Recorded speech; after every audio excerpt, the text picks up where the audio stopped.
It looks like we have a better signal in this general area than we did for the old Pilgrim Cemetery, so I hope this is better. It's not so choppy and isn't cutting out so much. But, and it's also a little bit cooler, and we have a breeze, if you guys can see. A little bit like hazy, like some storm clouds. Don't know if y'all can hear the rooster in the background. So this is Crawford Cemetery. We're in Slocum, Texas, which is in Anderson County, Texas. So deep East Texas in the Piney Woods region. Maybe like 2 or 3 counties and you hit Louisiana. So as we walk about Slocum. So it's a little unincorporated little dot. You probably haven't, wouldn't know anything about it unless you were from here or you were really into dark history, I guess. Maybe not dark, but history in general, especially of massacres and lynchings and other terrible, horrible things. Here's our established 1878. So as for the cemetery itself, it was originally like just a family cemetery, the Crawford family cemetery. And this is, I believe, it was put up, I don't know if it's a cenotaph or if it's just replacing the other markers. So Joseph and Polly married on May 11th, 1816 in Rowan County, North Carolina. They lived there about 10 years and then moved to Tennessee with 5 children, and then 5 more were born. And then they were found on the Texas census in 1838 and received Republic of Texas Land Certificate number 268 in 1839. In 1842, Joseph received a Republic of Texas land grant for 640 acres where this marker stands. And they settled. Like I said, this originally was like a Crawford family cemetery. And we'll talk a little bit more about it later, there was a terrible tornado. All tornadoes are terrible, but I digress. That came in April of 1929. And Slocum only had maybe 200 residents total. And the tornado leveled it. Apparently only 2 structures of any sort were left standing. 8 or 9 people were killed. Over 150 of that 200-person populace were injured in some form or fashion. Like the town was decimated. It was absolutely destroyed. And when that happened, the Crawfords opened up their private cemetery for those killed in the tornado to be buried. And we're actually looking for some of them today, especially one. It's like a 4-person long flat marker, and it's got 3 victims of the tornado and then a surviving daughter who also passed relatively young. But we'll head over here. Now, as far as Slocum itself goes, and if you notice that it's kind of like kittywampus, that's just because, like I said, I don't know if it's a strictly Christian thing, strictly Southern thing, combination of the two, but we bury our folks like as the sun rises and sets, so east to west, west to east. Where should we start? You guys want to go over here to the corner and work our way around? So Slocum itself, this area, especially Palestine, which is the county seat of Anderson County. Palestine was booming in the slave era, right? A lot of agricultural, all built off the backs of slave labor. And it was, I think, called Dallas's little sister at the time. Like, Dallas was up and coming, and we were already established and moving on up with it. But once, God, how do I want to say, like the main economy went with slavery, it just kind of plummeted, right? Then the railroad was here, and that was about it up until all of the prison, the TDCJ units started appearing. But when the slave labor was blessedly freed, a lot of the freedmen settled here in Slocum. Can't make that out. W.Z. Day, 1920s looked like when he passed away. I don't want to step right on, but Mary A., wife of W.Z. Day, passed in 1914, it looks like. But so the freedmen came, they settled here, and they were prosperous. The post office came in 1898. I'm doing this by memory, guys, so forgive me if I'm off by a little bit here and there. But in 1898, they say the name Slocum, and once again, it's stories from the 1800s, right? So who knows if it's true, what's changed, what's not changed. But they say the name was chosen because the post office, they were slow to get a post office, so it was a slow come. They also have said that the economy was kind of slow to take off because nobody really wanted to do business with freedmen, so that the economy was slow to come. And that's how they got the name. G.R. and Miss Elizabeth, his wife, he passed in 1917. She did not make it to the 1900s. 18, looks like either 96 or 86. Father, mother. It's a beautiful stone, though.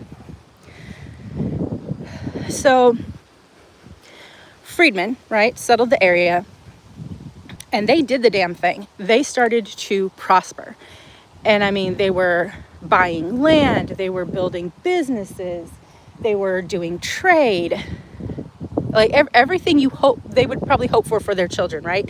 They were establishing a town, a community, churches, cotton gins, sawmills. The Reverend J.P. Huddleston, 1830 to 1909, it looks like. Like I said, they were doing the damn thing, and they were doing it well. And I don't know what you want to call them, the powers that be, the racist assholes from around the county, it was something they absolutely could not abide. Miss Willie, wife of the Reverend. 1915 is what it looks like. So, 1910,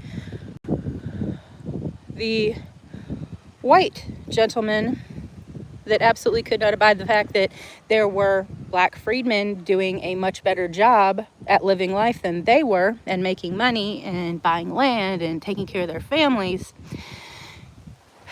got their panties in a wad, and they came over here to Slocum and massacred. They say, right, if you look it up, they'll say 8 or 9 confirmed deaths. The truth is it was like 200. And I told you how many people lived in Slocum at the time, right? Give or take 200? Eradicated the population. They name 8 or 9 people because those are the bodies that people saw, identified, confirmed, buried. But survivor tales, Daddy. Oh, these are recent. Bless us, Miss Dorothy. Like I said, survivors who fled. The survivors, they ran off into the wood line. Most of them never came back. For good reason, right? Like, why would you? You're terrified that a bunch of white people are going to come and slaughter your family in the middle of the night. So they ran away, left their things as they were that night, never came back, abandoned their properties, their businesses, all of their belongings, everything. Oops, let me sit on the rocks or stand on y'all.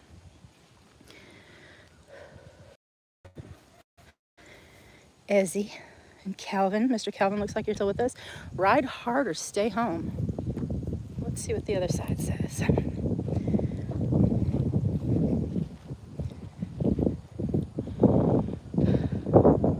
Brucey.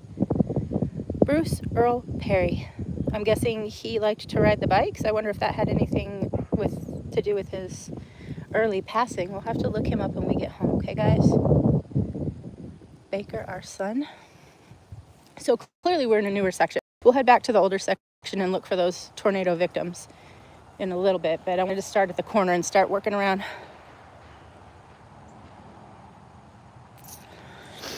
But where were we at? Oh, Slocum Massacre. So, like I say, the books, the official tale will tell you 8 or 9, but the survivors, testimonies said, no, no, no, no, no. There are like 200 plus dead bodies in these woods. And you guys, I don't know if you can get a grip on how dense these woods are, but they're thick. If I went 2 foot into that wood line, you'd never see me. And we're swampy. We're, like I said, deep east.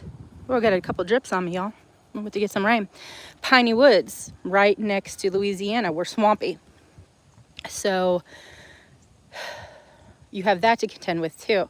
So picture feral hogs that'll eat anything and everything, just like their piggy cousins. We have alligators, we have snapping turtles, we have alligator gar. Everything wants to kill you here. It's much like Australia.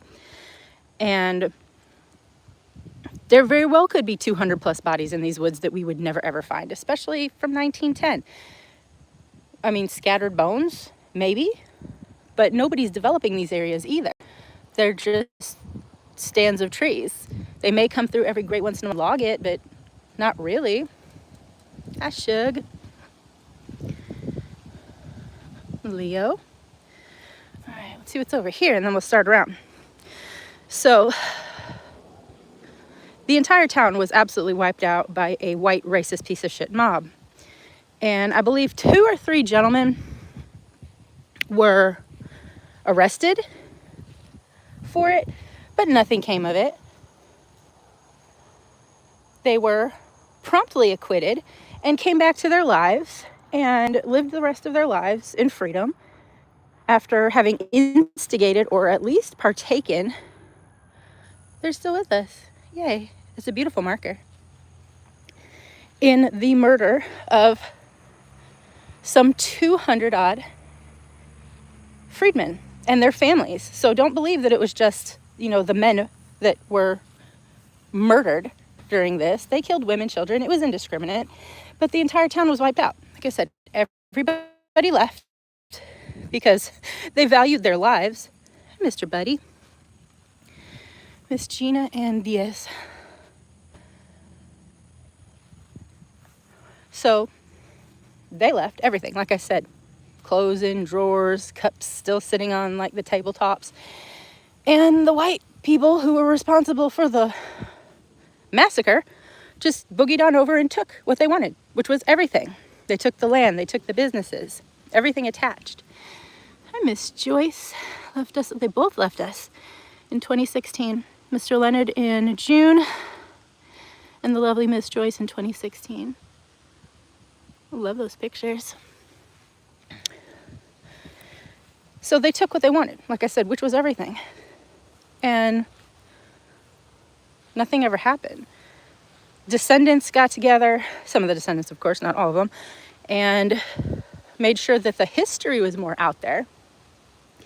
There is now a historic marker in Slocum noting that there was a massacre. But I mean, I'm going to be honest, I don't know how many of you are strictly from East Texas. If you are, you've heard of it. But anybody, even within Texas, but out of the vicinity, probably has not. Miss Katrina Lee Richburg, that's a beautiful picture. And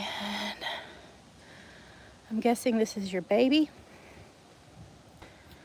William Chase, aka Red.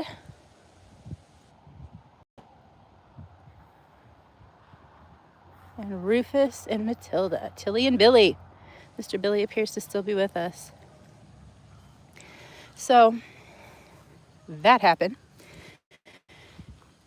An entire population absolutely erased by hate and stupidity. Mr. Chase Eric Westmoreland. Let's see if we can get up there and see that awesome picture. Left us in 2004.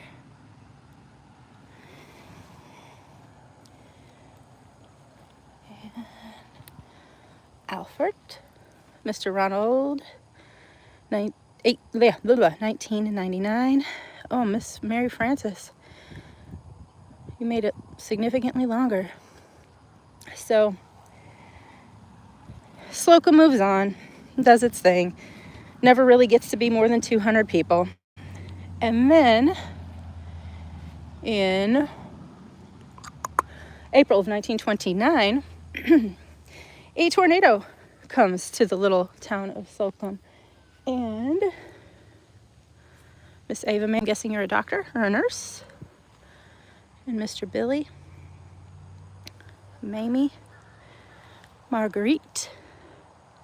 Anyway, sorry. In April of 1929, a tornado comes through the area and flattens Slocum. Of the buildings, sawmills, grist mills, cotton gins, schools, mechanic shops, everything, grocers. Miss Jean, only 2 buildings survived. Whether those were houses, I'm not sure. It just says 2 buildings. The school was hit. It took a direct hit. Many of the children were injured. Our cowboy. The carols. So, once again, town of 200. The official report of deaths says 8 or 9. Exactly like the Slocum massacre. However, over 150 people were injured all across the spectrum, from a little bit injured all the way to gravely injured. Foxes. So, not to sound like a raging conspiracy theorist, but in 1910 you have a population of 200. A terrible atrocity happens. You have 8 or 9 confirmed dead, where everybody else who was around during the time says, no. It's 200 people plus, right? There's dead people all up in these woods, all up in these swamps. Y'all just didn't care to look. And some people did look, and when they found them, they just either burned them up, like in a pit, or threw them in a mass ditch and never did tell anybody about it because it was an embarrassment after the fact, right? So, again, 1929 comes. You have, oh, Miss Annette. Bless. You have something else horrible happen to this town. 8 or 9 confirmed dead, 150 plus injured.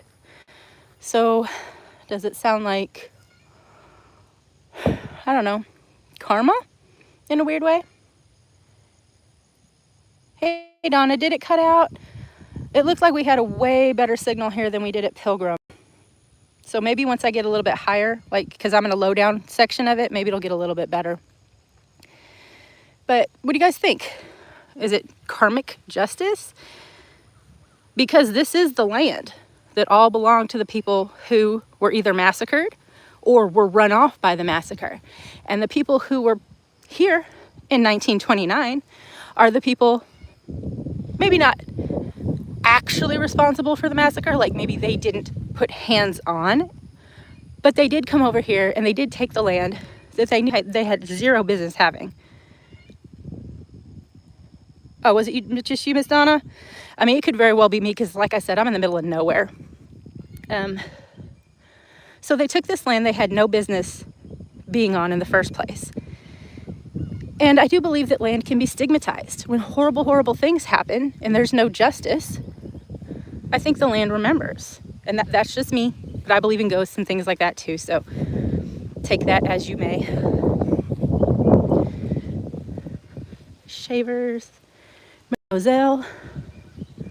She was only 2. Sweet baby. The camps. 96, 2014. So they came, they took the land. They had no business being on the land.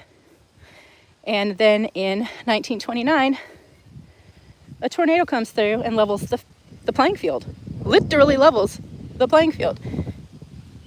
Kills another 8 to 9 people. Wounds 150 plus people. And we know all their names because, not, to instigate or anything like that, but because they were white. We know a handful of names at max from the Slocum massacre, and that's only because their family has made sure that it's not forgotten. Because if we sanitize history, we repeat it. So, Killian, there's a lot of Killians in the vicinity.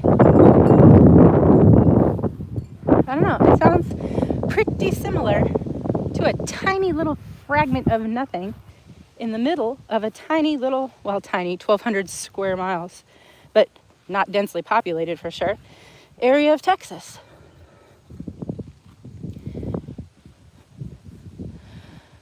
Ashley Nicole Sloan. Oh, you were a baby too. Bless.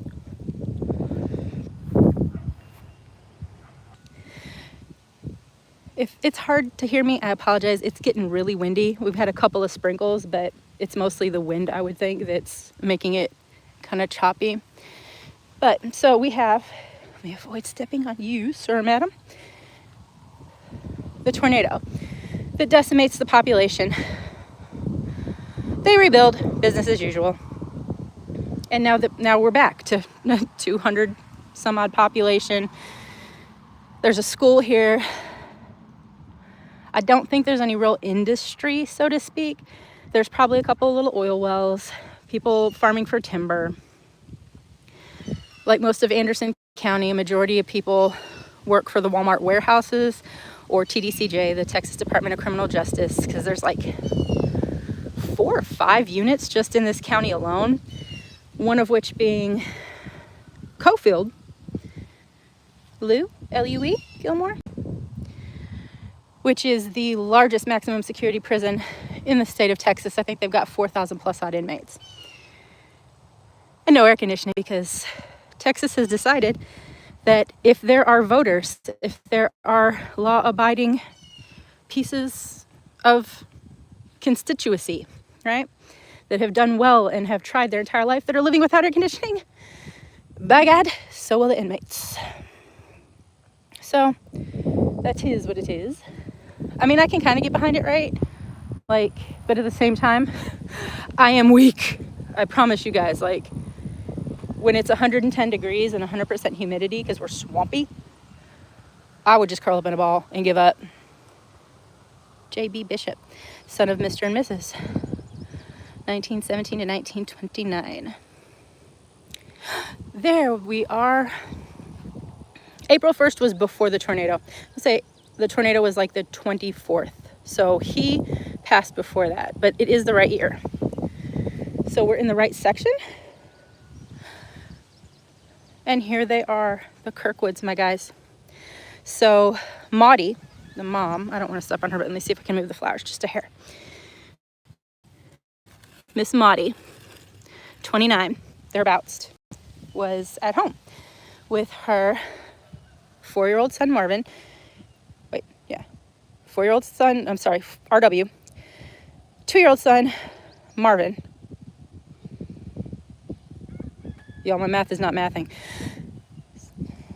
So I guess he, depending on the year, the part of the year he was born, RW would be our 2-year-old, Marvin would be our 4-year-old, and an elder daughter, Maudie Lee. She lived, I want to say, to be like 12-ish? No, she was still young.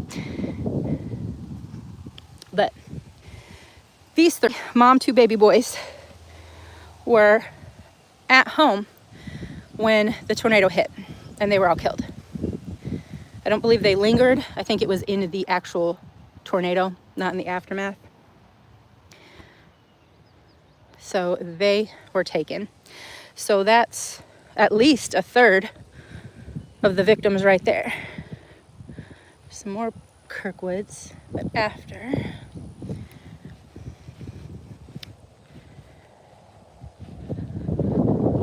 I forgot what I was talking about until we found the Kirkwoods. Lieutenant OB, son of JT and Lila, died serving his country. Let's see if I can get close to that picture. Well, thank you, sir.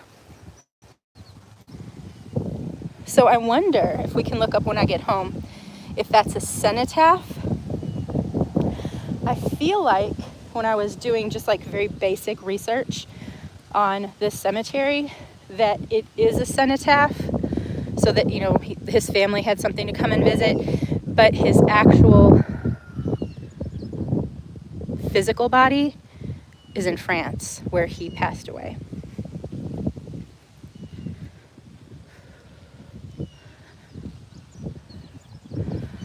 '1907, but tiny little baby. Baby in my opinion, but what, 12? So Slocum doesn't got the best history going on. I mean, I guess since 1929, it's been business as usual, whatever that means to you. It, relatively speaking.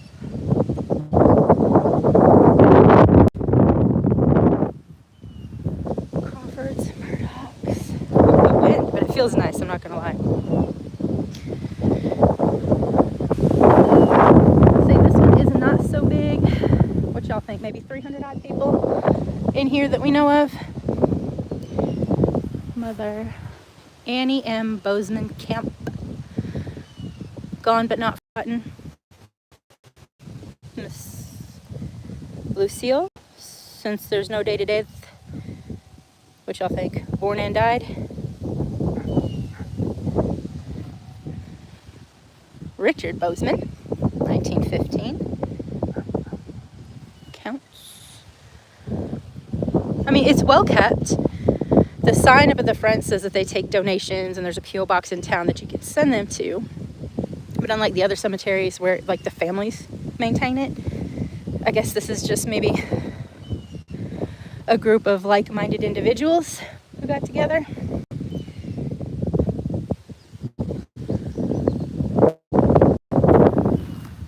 Our loved one, Garrett Nolan Jr., son of probably another Garrett Nolan and Eunice, stepson of J.E. Mills. You don't usually see that on there. 10 years old.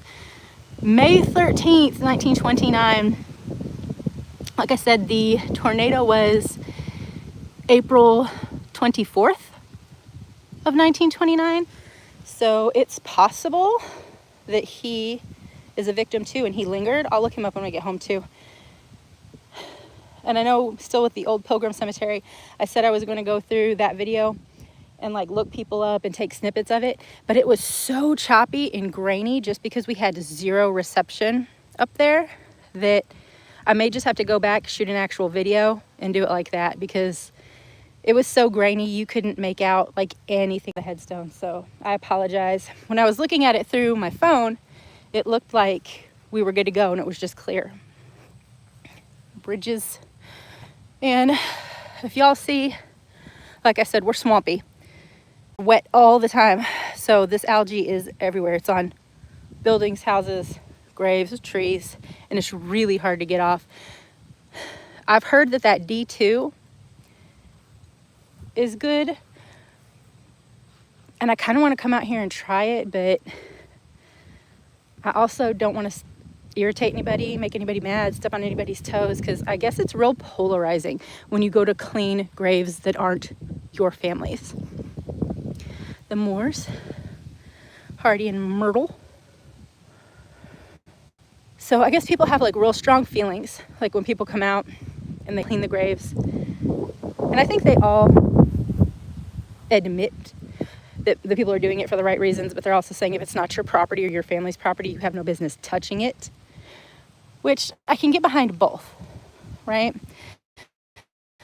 Like they should be maintained, they should be remembered, they should be upkept. And if you don't have any family who's in the area, or if these people who have been passed on for 100-something years, and the family is so divided and dispersed that no one even knows they're out here anymore, I don't see the harm. Kirkwood, if you can make it out through the algae, in maintaining the graves that are here. Do no harm though, right? Like don't take a sandblaster to them and possibly harm them or destroy them. But if you can use like a chemical like D2, which is conservation safe and used at like the national cemeteries, like I feel like it would be okay. But once again, these aren't my people. I don't want to take liberties that aren't mine to take. Mays, Doyle, they're kind of very much intermixed, yes? Usually you have just an old section that's filled, and then you have a new section that's filling. This is like, yes, there's absolutely an older section over there, but you see new with old.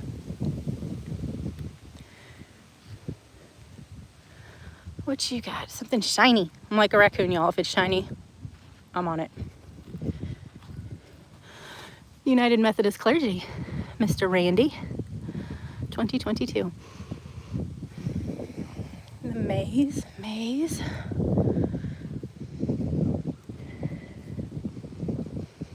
I'm not gonna lie, like if y'all hear me like, it's because something over here in this general vicinity smells like natural gas.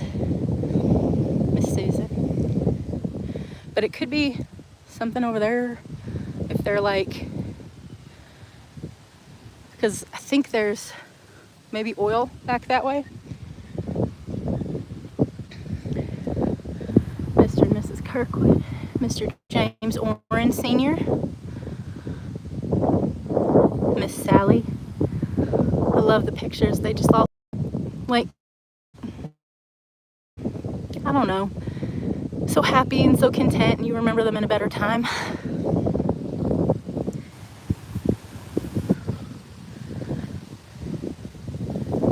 The Huntleys.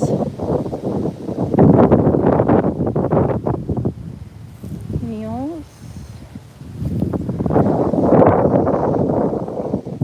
Beautiful little angel. Also with the Neals, Miss Violet. That's such a beautiful name in Melvin. Oh, veteran. Mr. Benny F. Neal, specialist, is that what that would be?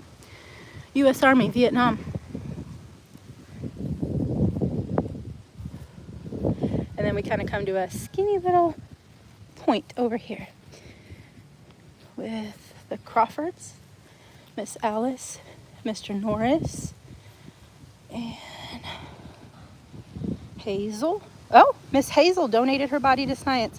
I remember finding her. They say that this is a cenotaph, which would make sense, right, if it says donated body to science. But as somebody who is also donating their body to science upon passing away and doing the research involved, most places, once your donation is finished, so if you donate yourself to science and you go to a medical school or something like that, once they have, not to be disgusting, but used you to the extent of their ability, yes, like trained surgeons and things like that, they will cremate you and send you home. So in theory, she could have ashes buried here, she could have cremated remains here, but for me, the University of Texas has a branch in San Marcos, Texas, and it's the only place that I have found that will let you donate if you've also been an organ donor. Because if I'm not using it, take it all, in my humble opinion. So most places want you to be a whole body donation. Because if you're training a surgeon, what are they really learning if they go to pretend, they do to practice a surgery on you and 90% of your insides are missing, right? So they want whole body donation. If you are at all interested in donating things like skin, bone, organs, corneas, anything and everything they can take, there are very, very few places then that will take you as a body donation. San Marcos will, and they will use you in their body farm and all that implies, yes.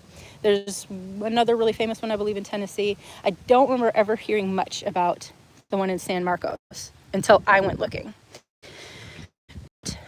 After San Marcos has done everything that they can do, and to its completion, they strip the bones. I want to say, I remember them saying that it was, I don't want to say, like, not maybe so much like you see it on TV where they boil the bones or they put it in like a peroxide solution, but I think they like let the insect predation do its job. And then they store you. And should your family want to visit, they can. They just notify the University of Texas, based in San Marcos. They were the University of Texas at San Marcos when I got the information. I believe their name has changed in some way now, like they may be Texas College at San Marcos, but the same thing if you want to look it up. They store you, and should your family want to come visit your earthly remains, they can do that. They just let the university know in advance. A Mason and a Daughter of the Eastern Star. And again, that real strong of like smell of like natural gas or something. But oh yeah. I don't know if you can see if I zoom in. See that? They're getting the oil and they're burning off the gas, yes. So that makes sense. But then you can come visit. A tiny little Violet. Where's she at? And your family can visit you, see you, whatnot. But then you remain. Because I guess if they ever need to go back and say, like from the body farm, say you're part of a certain experiment, if they ever need to go back, they still have you to do that. So in that case, there would be nothing. But in all the other cases, I do believe once they are finished with you, they do return certain parts. So cremated remains to your family. And we just went off on a tangent. Yes, my loves. But like I said, not a huge cemetery. We found a majority of the people we were looking for in the Kirkwoods. Let's see if this one has anything on it.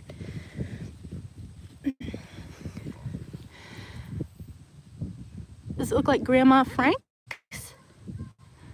Maybe mother of something? Mary? I can't make it out. Maybe once I get home and zoom in and brighten it and sharpen it, we can find it. But this is Crawford Cemetery in Slocum, Anderson County, Texas. Home of the Slocum massacre. And a 1929 tornado that wiped it off the map. Killed 8 or 9. Took down every single structure there was, except for 2. 2 managed to be salvageable. And then there's the stories that go with this, go with, you know, tornadoes. And so we don't know if it's true or not, but per newspaper reports of the time, it did the crazy things that tornadoes do.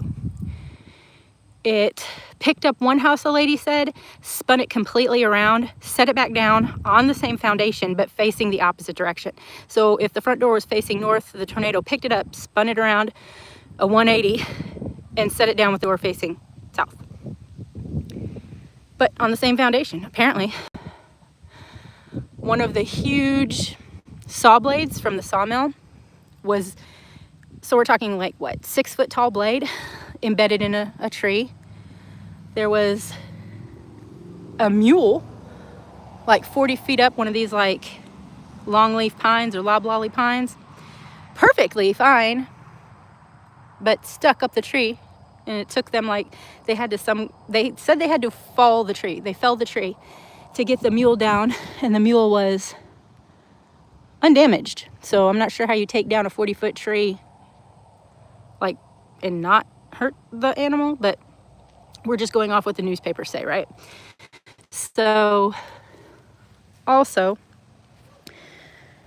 like I said earlier, if you were here with me, it hit the school, like full on 100%, ran right ass into the school.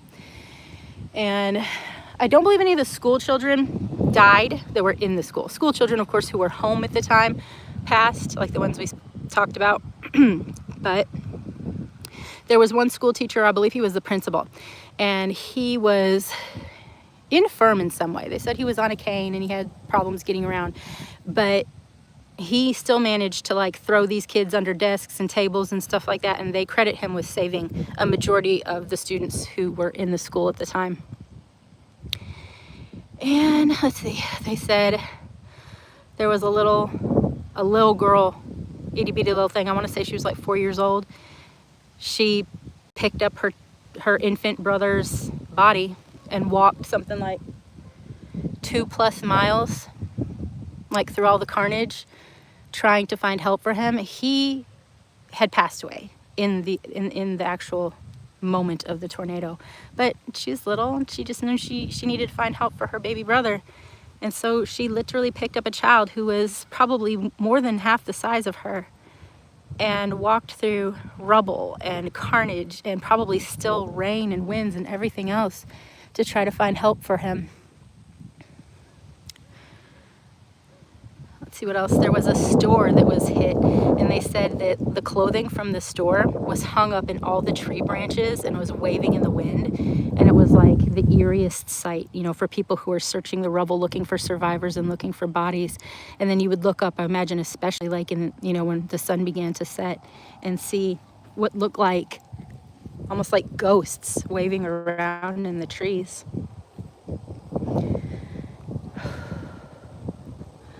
I think, what's another story? Oh, I'm gonna call it like a wagon, a work wagon that was attached to a head of horses, was picked up and moved miles away. Like just whoop, picked up, whoop, dropped off in a field somewhere. Still attached, like perfect. Like it was picked up gently, moved, set down gently. One of the horses had a 2x4 driven all the way through its back. They removed the 2x4 and the horse was none the worse for wear. Like apparently recovered immediately and was good to go. The other 3 horses were fine. They were pristine. So I guess with all things nature, right? Like they always say tornadoes will like absolutely decimate one house and 2 feet away leave the next house completely untouched. Like you would never know. And it appears true. All right, my guys, we've seen what we can see. So I am going to head back home. Hopefully this uploads better than the last one where I can take it and actually do the thing where we break it up and maybe make some shorts where we show some of the headstones and then give their histories. Like I said, I really wanted to do that for like the old Pilgrim Cemetery, but it was so grainy and pixelated and just choppy, we couldn't do it. So maybe this weekend, since the place is supposed to be haunted anyway, I'll go out there at dawn or dusk and we can see what we see. Probably not a nun named Felicia Cortez looking for her buried treasure, but I can go and I can get some stills and some actual video so that I can go through and give a little bit more information to the people who are resting there. But until then, babies, I am gonna head home and we'll see you in the next one. Love you so much.